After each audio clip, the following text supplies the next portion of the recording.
بسم اللہ الرحمن الرحیم۔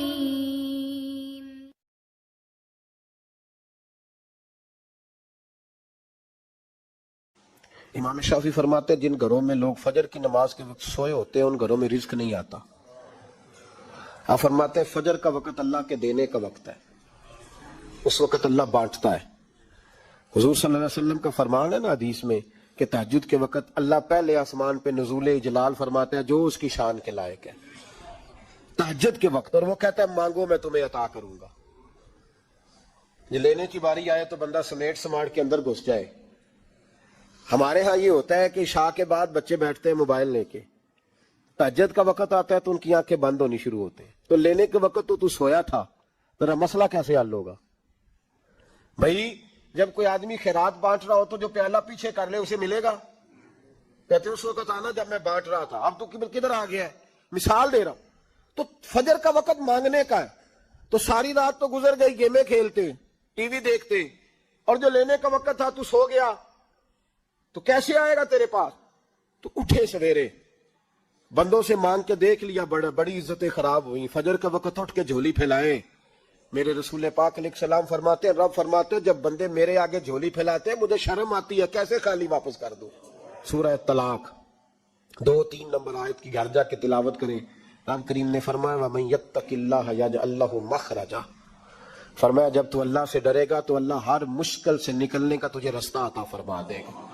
اور کیا خوبصورت انداز ہے قرآن مجید کا، اور ہم نے اس کا لاکھوں بار تجربہ کیا، بیسوں اور سینکڑوں بار یہ چیز ذاتی طور پر پریکٹیکل سے گزری۔ اللہ نے فرمایا ہر مشکل سے نکلنے کا رستہ بھی دے گا، وَيَرْزُقْهُ مِنْ حَيْثُ لَا يَحْتَسِبُ، اور اللہ تجھے وہاں سے رزق دے گا کہ تو نے کبھی سوچا بھی نہیں ہوگا۔ وَيَرْزُقْهُ مِنْ حَيْثُ لَا يَحْتَسِبُ، سے دے گا کہ تو نے کبھی سوچا بھی۔ ایک صحابی حضرت عوف بن مالک رضی اللہ تعالیٰ کہتے میرا بچہ کافروں نے قید کر لیا، گھر میں غربت پہلے بڑی زیادہ تھی، میں دروازہ رسول پہ آیا، حضور اب کیا کروں؟ تو کہتے ہیں نبی پاک نے فرمایا بھروسہ اللہ کی ذات پہ کر، توکل اللہ کی ذات پہ کر، اور گھر جا کے تسبیح لے کے میاں بیوی بیٹھ جاؤ اور پڑھو لا حول ولا قوت الا باللہ العلی العظیم، جاؤ پڑھو جا کے۔ کہتے ہیں میں گھر بیٹھا ابھی چند تسبیحاں پڑھی تھی کہ دروازے پہ دستک ہوئی، دروازہ کھولا تو میرا بیٹا دروازے پہ کھڑا تھا، پلٹ کے دیکھا تو 400 بکریاں بھی لایا تھا۔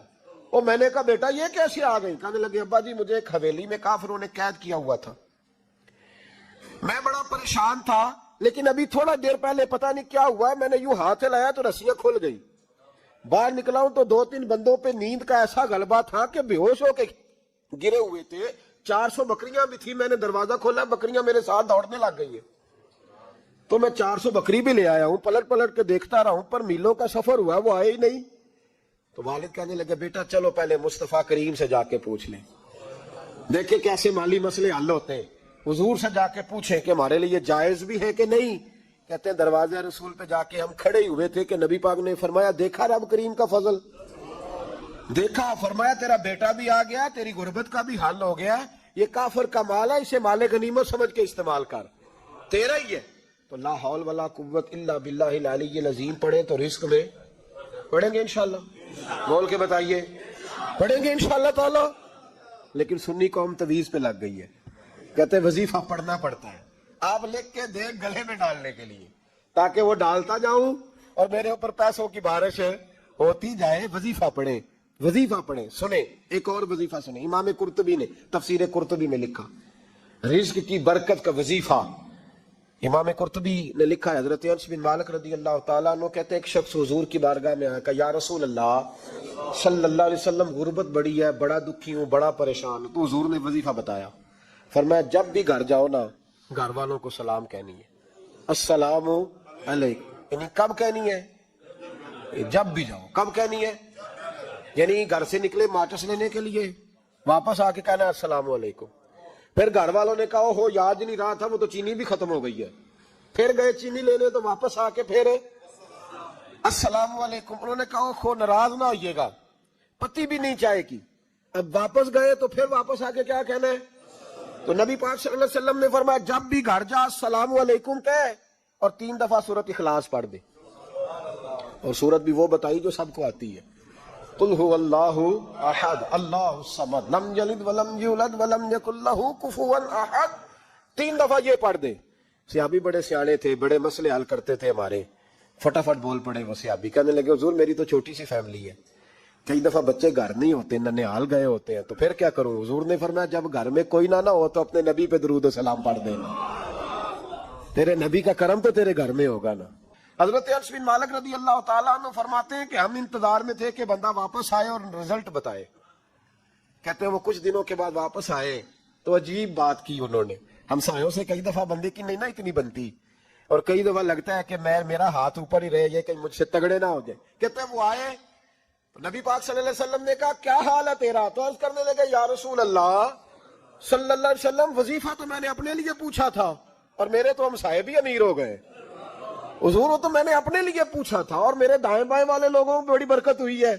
تو میرے محبوب مسکرانے لگے. حضور فرمانے لگے گویا برکتیں تیرے گھر میں جب برسی ہیں تو چھن چھن کے ان کا فیض اللہ نے تیرے ہمسایوں کو بھی عطا فرمائے. مشکل تو نہیں وظیفہ, کیا کرنا ہے؟ نہیں تو سا نہیں آکھنا مشکل لگتا مجھے. تسی کر دینا سلام لو, تسی کہنا بندے اسی ہیں تے سلام اسی لویے, تسی لو جہاں کے دوبارہ. گھر جا کے کیا کرنا ہے؟ چلے کچھ نہ کچھ 55% بولے ہی ہیں ماشاءاللہ. کیا کریں گے؟ السلام, اور پھر کیا پڑھنا ہے؟ سبحان اللہ. 3 دفعہ سورۃ اخلاص پڑھ دیں, فرمایا اللہ برکت پیدا کر دے گا.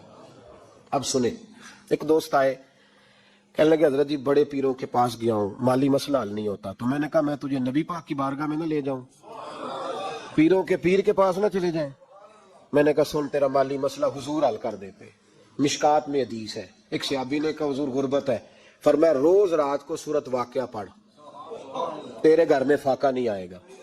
تو یار بتاؤ, جب نبی پاک نے کہہ دیا نہیں آئے گا تو آئے گا, حضور نے کہہ دیا نہیں آئے گا تو آئے گا, اللہ اکبر, آ ہی نہیں سکتا.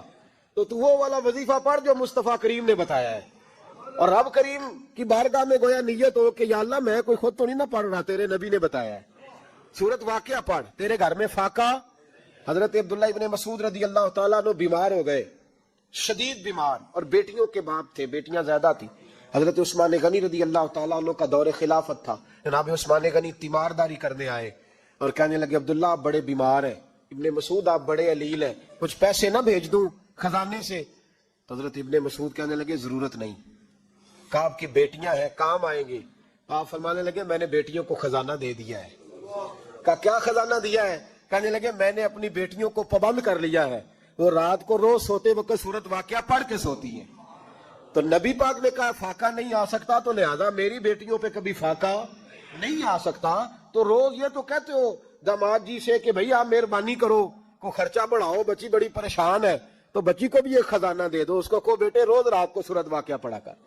رات سورۃ واقعہ پڑھے, صبح سورہ ملک پڑھے, دن کے وقت سورۃ بقرہ پڑھے.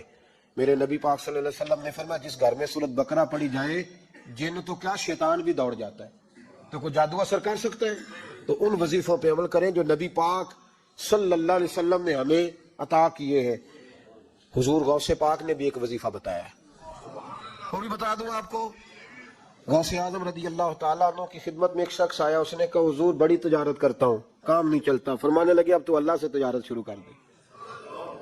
کیا مطلب؟ فرمانے لگے 10 کمائے تو ایک اللہ کے رستے میں دے, رب کریم اس کے بدلے میں تجھے 70 عطا فرمائے گا. اس نے کہا حضور اس طرح کروں؟ فرمایا تو یہ کر کے دیکھ, عبد القادر جیلانی وعدہ کرتا ہے اللہ تیری مدد کرے گا. غلام کہتے ہیں وہ 6 مہینے کے بعد آیا. پہلے جب آیا تھا تو پیدل آیا تھا, 6 ماہ کے بعد آیا تو 6 اونٹ تھے اس کے پاس, اور آ کے حاضر ہوا تو کہنے لگا حضور زندگی پتہ نہیں کہاں گزار دی, کاروبار کا تو مزہ ہی اب آیا ہے, اب مزہ آیا ہے کاروبار کرنے کا, اب مزہ آیا ہے. کہ 10 میں سے 1 دیتا ہوں, پتہ نہیں کتنا مہربان ہے. اور یہ آیت ہے وَيَرْزُقْهُ مِنْ حَيْثُ لَا يَحْتَسِبُ, تجھے وہاں سے دے گا کہ تیرا کبھی گمان بھی نہیں گیا ہوگا. روحانی معاملات کو بھی ضرور شامل حال رکھیں. اللہ کریم نے قرآن مجید میں فرمایا ہے کہ لَقَدْ مَنَّ اللَّهُ عَلَى الْمُؤْمِنِينَ إِذْ بَعَثَ فِيهِمْ رَسُولًا, فرمایا تحقیق اللہ نے مومنوں پر احسان فرمایا ہے کہ انہیں اپنا رسول عطا فرمایا ہے. اس کا صرف ترجمہ کبھی بندے کی سمجھ میں آ جائے نا تو سارا میلاد اس کی سمجھ میں آ جاتا ہے. صرف اس آیت کا آسان سادہ ترجمہ اگر سمجھ لیا جائے کہ رب کہتا ہے میں نے احسان کیا تم پر، تمہیں اپنا رسول دے دیا ہے۔ وہ دو عالم کی رحمت ہیں، وہ جہاں چاہتے وہیں رہتے، یہ تو ان کی مہربانی ہے کہ یہ عالم پسند آیا۔ نبی پاک صلی اللہ تعالی علیہ وسلم ہمارے اوپر رب کا سب سے بڑا احسان ہے، اور اللہ تبارک و تعالیٰ نے سسکتی، تڑپتی، بے چین، پریشان، تکلیف میں مبتلا اپنی مخلوق پر رحم فرمایا اور رسول کریم عطا فرمائے۔ نبی پاک صلی اللہ تعالی علیہ وسلم کی تشریف آوری نے ایک ایک ذرے پر احسان کیا، حضور سے ایک ایک نگر، ایک ایک پتا فیض یاب ہوا، لیکن بعض چیزیں ایسی ہیں جنہیں خصوصی طور پر سرکار نے نوازا، بعض معاملات پر خاص کرم نوازی حضور نے فرمائی۔ ایک اہم مسئلہ ہے عقیدے کا مسئلہ۔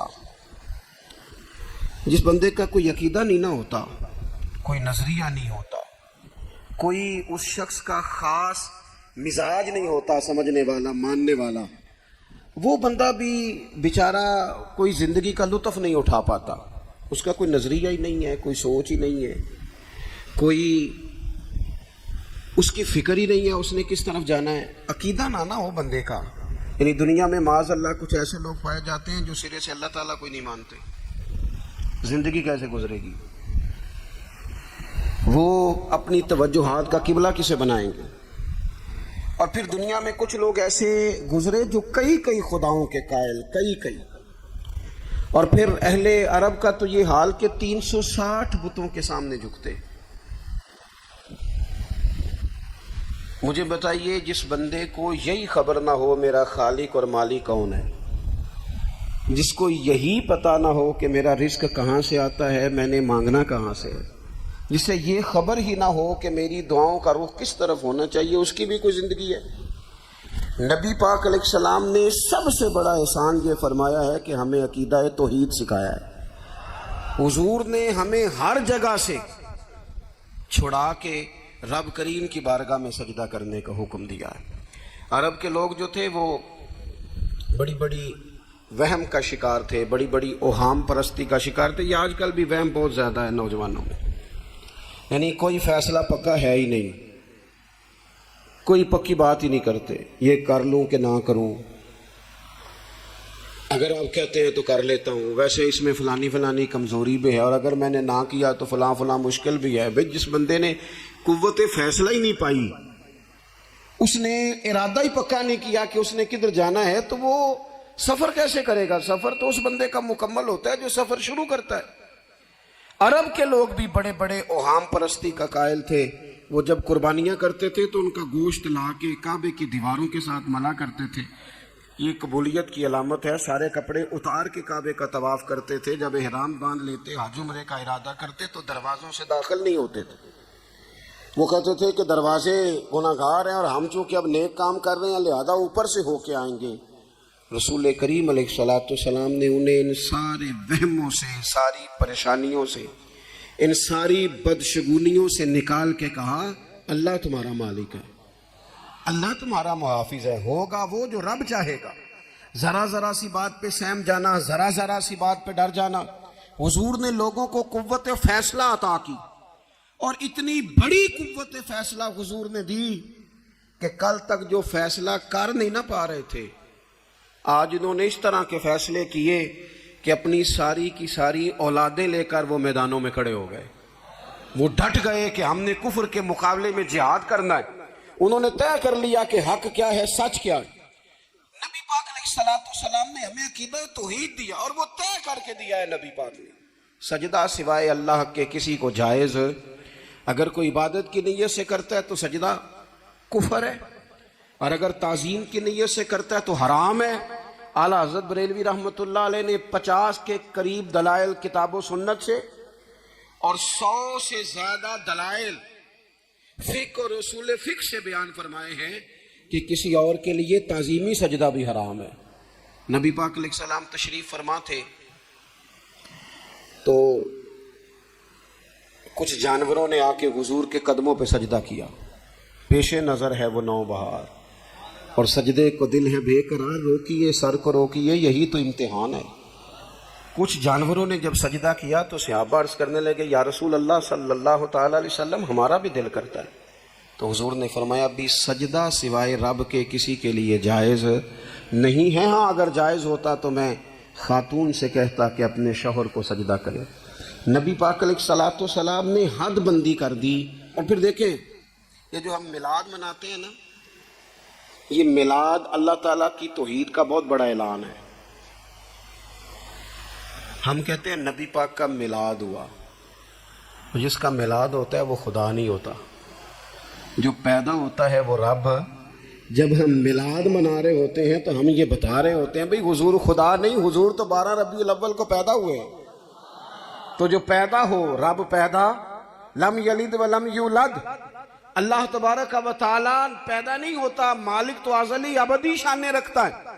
اس لیے عقیدہ توحید بندے کو مضبوط کر دیتا ہے۔ انسان جب عقیدہ توحید والا ہو جاتا ہے، اور نبی پاک علیہ السلام دنیا میں رب کی طرف بلانے آئے، وداعیا الی اللہ باذنہ وسراجا منیرا، حضور نے لوگوں کو اللہ کی جانب دعوت دی۔ جب انسان توحید والا ہو جاتا ہے تو مضبوط ہو جاتا ہے، وہ کسی سے نہیں ڈرتا، وہ سمجھتا ہے ہونا تو وہ ہے جو میرا رب چاہے گا، مجھے پریشان ہونے کی ضرورت کیا ہے۔ پھر اس کا بھروسہ بھی اللہ تعالیٰ پر، اس کی امیدیں بھی اللہ رسول سے، اس کی توجہات کا قبلہ بھی سارا ادھر ہی۔ تو حضور نے لوگوں کو عقیدہ دیا، مضبوط کیا۔ رسول پاک صلی اللہ تعالیٰ علیہ وسلم نے ذہنوں کو پختگی عطا فرمائی۔ تو سب سے بنیادی چیز حضور کا جو احسان ہے وہ عقیدہ ہے۔ پھر بعض خاص طبقات پر حضور نے خاص احسان کیا۔ آج بھی پوری دنیا میں ڈنڈورا پیٹا جاتا ہے عورتوں کے حقوق کا، پوری دنیا کے اندر، اور بعض لوگ عورتوں کو بڑا دھوکہ دیتے ہیں، کہتے ہیں تمہیں حق نہیں ملتے لہٰذا تم سڑکوں پہ آ جاؤ، معاذ اللہ، تمہیں حق نہیں ملتے لہٰذا تم معاذ اللہ بازاروں کی رونق بن جاؤ۔ عورتوں کو بڑا پریشان کیا جاتا ہے حقوق کے تعلق سے۔ نبی پاک علیہ السلام کی آمد سے پہلے کوئی خاتون کے ساتھ سلوک اچھا نہیں کیا جاتا تھا، اس کا کوئی جائیداد میں حصہ نہیں تھا۔ عورت کا خامد اگر فوت ہو جاتا تو وہ اپنے سسرال کے خاندان کی پراپرٹی بن جاتی، معاذ اللہ، جس کے مرضی چاہے سپرد کر دیتی۔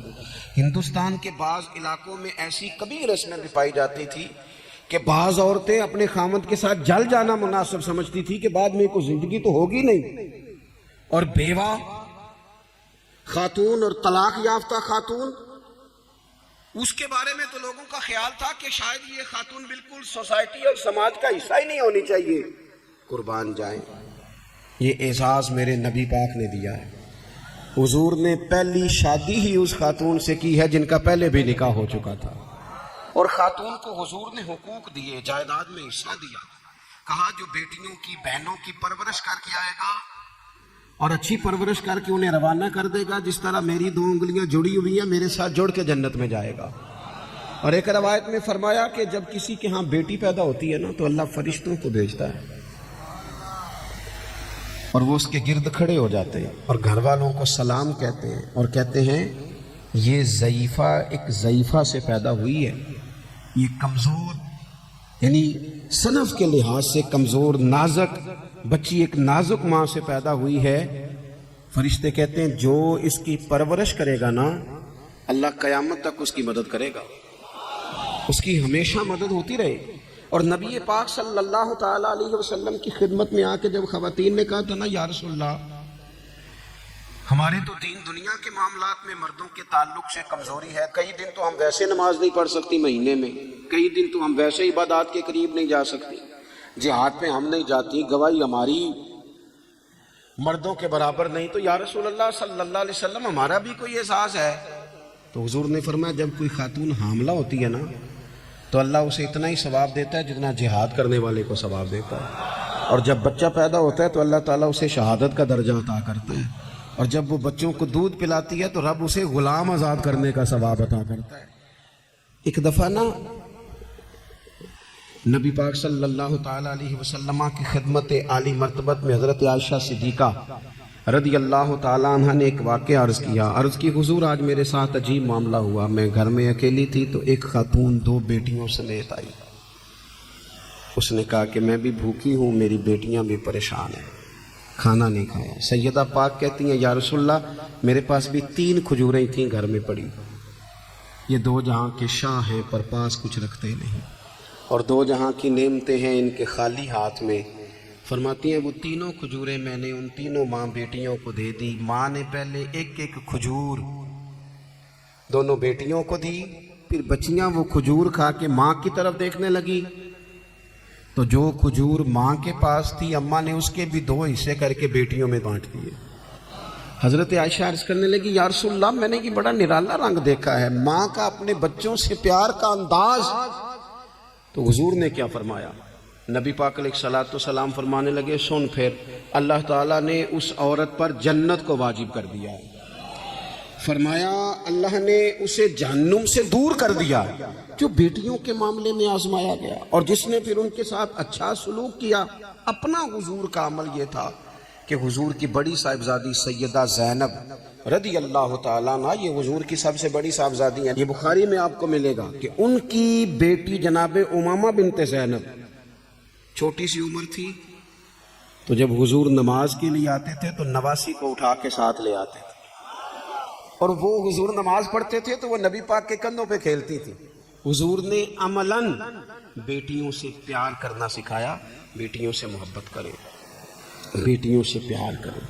بیٹیاں بڑی خیرخواہ ہوتی ہیں، بیٹیاں ماں باپ کی بڑی وفادار ہوتی ہیں، بیٹیاں بڑا خاص تعلق رکھتی ہیں۔ جوانوں آپ سے بھی کہوں گا بہنوں کی طرف توجہ رکھیں، جو کسی کی بہن آپ کے گھر ہے اس کا بھی خاص احساس کریں، وہ بھی کسی کی بہن ہے، لیکن اپنی بہن کے ساتھ بھی خاص نسبت کا تعلق قائم رکھیں۔ رشتوں میں اعتدال ہونا چاہیے۔ اس صنف کو نبی پاک علیہ السلام نے خاص کر کے نوازا، اور ہمارا بھی ان کے ساتھ خاص رشتہ ہونا چاہیے۔ اسی طرح کا معاملہ یتیموں کے ساتھ ہے، کمزوروں کے ساتھ ہے۔ دیکھو آج نا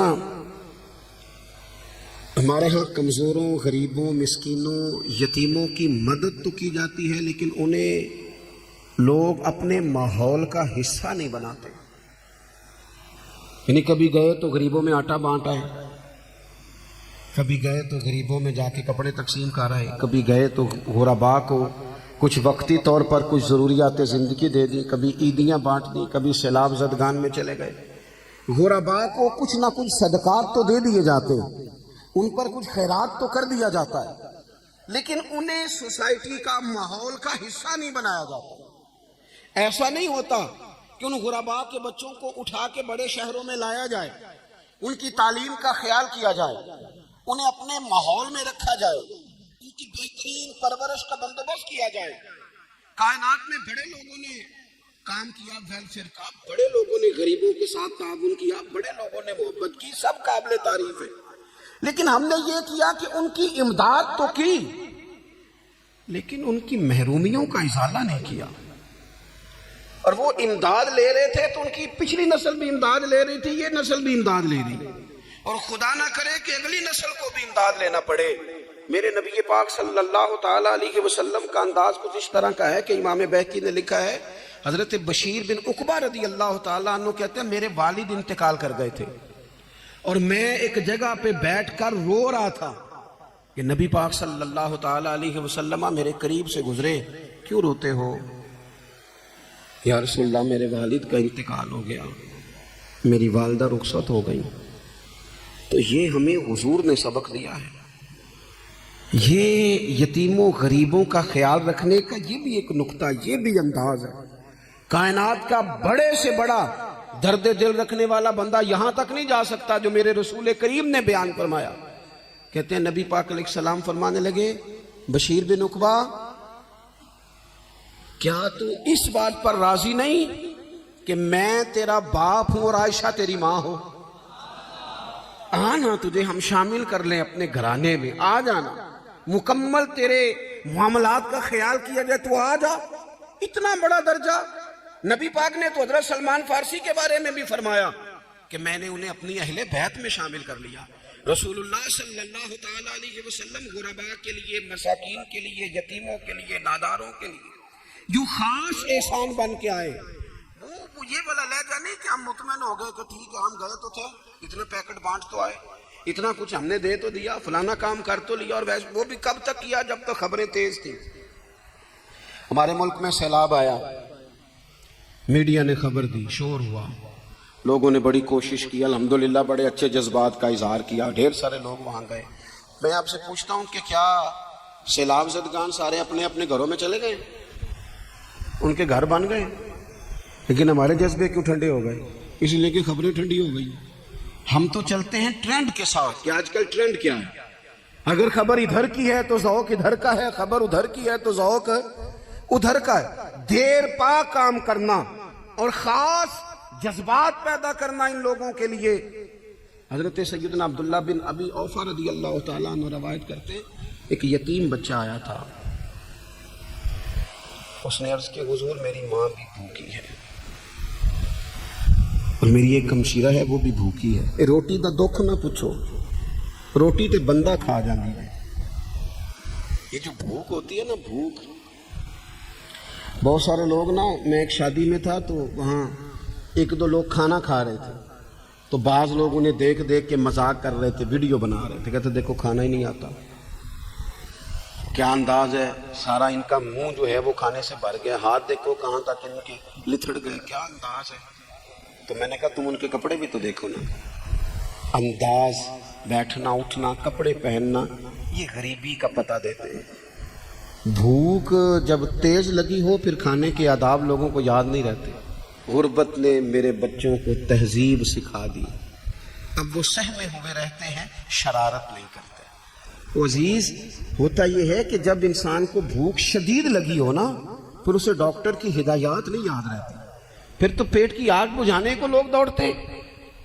تو کہتے اس بچے نے آ کے عرض کی یا رسول اللہ صلی اللہ تعالی علیہ وسلم، ماں بھی بھوکی ہے، بہن بھی بھوکی ہے۔ حضور نے نا اسے 21 کھجوریں عطا فرمائی، فرمایا 7 تیری، 7 تیری بہن کی، 7 تیری والدہ کی۔ اور یہ حضور نے 21 کھجوریں دی ہیں، یہ نبی پاک نے 21 دی ہیں، ہاں یہ حضور نے 21 دی، اور حضور تو اشارہ بھی کر دینا تو پھر روٹی ساری زندگی ختم نہیں ہوتی۔ وہ حضرت ابو ہریرہ کو بھی ملی تھی، فرماتے ہیں میں کئی سال کھاتا رہا، 1 کلو کھجوریں تھی پر ختم ہی نہیں ہوئی، 21 کھجوریں حضور نے دیں۔ حضرت معاذ ابن جبل رضی اللہ تعالیٰ عنہ اٹھے اور دوڑ کے جا کے نا اس یتیم کے سر پہ ہاتھ پھیرا اور کہنے لگے پتر اللہ تجھے اپنے والد کا جانشین بنائے۔ تو حضور فرمانے لگے معاذ یہ تم نے کیا کیا؟ عرض کی حضور اس بچے کی بات سن کے میرا دل بھر آیا ہے، محبت نے انگڑائی لی ہے تو میں نے یتیم کے سر پہ ہاتھ پھیرا ہے۔ یہ دیکھو حضور کا رشتہ۔ نبی کریم فرمانے لگے سن پھر، جس نے کسی یتیم کے سر پر محبت سے ہاتھ ہی پھیر دیا نا، تو اللہ ہر بال کے بدلے اسے ایک نیکی بھی عطا کرے گا، ایک گناہ بھی معاف کرے گا، ایک درجہ بھی بلند فرمائے گا۔ چلو ہاتھ ہی پھیر دیا، تو نے کچھ تو کیا یتیم کے ساتھ، تیرا کوئی تو اس سے رشتہ ہوا۔ اور تیسرا طبقہ ہے غلاموں کا، مسکینوں کا، غریبوں کا۔ میں اور آپ اس ملک میں رہتے ہیں جہاں کچھ لوگوں کو کھانا بھی نہیں وقت پہ ملتا ہے، اور کچھ لوگ 5 لاکھ روپیہ گاڑی کا اس لیے اضافی دے دیتے ہیں کہ مجھے ذرا نا نیو ماڈل جلدی چاہیے۔ یعنی ایک طرف ملک کی حالت یہ ہے کہ بعض لوگوں کے پاس پیسے نہیں ہیں کہ بچوں کی فیس بھر سکے، لیکن دوسری طرف حال یہ ہے کہ نئے ماڈل کا موبائل اگر مارکیٹ میں آتا ہے تو وہ ختم ہو جاتا ہے، ملتا ہی نہیں، وہ شارٹ ہو جاتا ہے۔ کچھ لوگوں نے اس طرح کیا ہے کہ انہوں نے یہ سمجھا ہے کہ دولت شاید موج کرنے کے لیے ہمیں دی گئی ہے، ہم طرح طرح کے کھانے کھائیں، طرح طرح سے چیزیں اوڑیں، طرح طرح کے معاملات کریں، انہوں نے یہ طے کر لیا ہے۔ اس کا نقصان کیا ہوا ہے؟ اس کا نقصان یہ ہوا ہے کہ کچھ لوگ غربت کی سطح سے نیچے آ گئے بیچارے۔ نبی پاک کا جو احسان ان غریب لوگوں پر ہے، حضور علیہ السلام کے پاس نا حضرت عبداللہ ابن عمر روایت کرتے ہیں اور طبرانی میں موجود ہے، حضور کے پاس نا 10 دینار تھے۔ ہمارے پاس بھی پیسے ہوتے ہیں نا، لیکن وہ کچھ ہوتے ہیں ہمارے کھانا کھانے کے لیے، کچھ ہوتے ہیں آئس کریم کھانے کے لیے، کچھ اس لیے ہوتے ہیں کہ آج میری مرضی دا نہیں پکا، لہذا میں نے ہمارے ایک دوست ہیں وہ کہتے ہیں کہ آج کل یہ ماحول بن گیا ہے کہ بچے اگر کہتے ہیں نا کھانا میری مرضی کا نہیں تو اماں کہتی ہے جا تو برگر کھا لے. کہتے ہیں ہمارے دور میں یوں نہیں ہوتا تھا. اگر ہم کہتے تھے نا کھانا میری مرضی کا نہیں تو پھر ہمیں ڈبل چیز کھانے کو ملتی تھی, ایک مار بھی کھانا پڑتی تھی اور وہ کھانا بھی کھانا پڑتا تھا. اور پھر کچھ پیسہ لوگوں نے صرف اس لیے سنبھال کے رکھا ہوا ہے کہ جو اضافی چیزیں ہیں نا, اضافی, میرا ویسے تجربہ نہیں ہے اور نہ میں نے زیادہ گہرائی سے دیکھا ہے, بس مجھے بتایا گیا ہے, وہ پتہ نہیں اب بات درست ہے کہ نہیں, مجھے بتایا گیا ہے کہ پہلے لڑکیاں بیوٹی پارلر جاتی تھی, اب سنا لڑکے بھی جاتے ہیں. اب خدا جانے یہ بات سچ ہے کہ غلط ہے. یہ جو اضافی اخراجات ہیں نا, یہ اگر ہم تھوڑے سمیٹ لیں, یعنی مولا علی شیر خدا کرم اللہ تعالی وجہہ الکریم مزدوری کر کے نکلے تو 2 کلو کھجوریں تھیں. حضور بس فرمانے لگے 1 کلو میرے بچے کھائیں گے اور کلو مدینے کے غریب بچے کھائیں گے. یعنی کل 2 کلو ظاہری طور پر کھجوریں ہیں, اس میں بھی دوسروں کا حصہ. ہمارے پاس جو مال آتا ہے اگر تھوڑا سا نا ہم اسے یہ نہ سمجھ لیں کہ میرا ہی حق ہے, کسی کو اس میں سے ایک لقمہ بھی نہیں ملنا چاہیے. اگر ہم تھوڑا سا نا دل کشادہ کریں تو 3 لوگوں کا کھانا 4 بھی کھا سکتے ہیں, 4 کا کھانا 5 بھی کھا سکتے ہیں, 6 کا کھانا 7 کا کھانا 10 بھی کھا سکتے ہیں. شرط یہ ہے کہ دل کشادہ ہو. دل دریات سمندروں ڈونگے کون دلاں دیا جانے, تھوڑی سی نا کشادگی پیدا کی جائے. حضرت عبداللہ ابن عمر کہتے ہیں نبی کریم علیہ السلام کے پاس نا 10 دینار تھے. ویسے تو کائنات ہی میرے نبی کی مٹھی میں ہے, لیکن ظاہری طور پر 10 دینار تھے.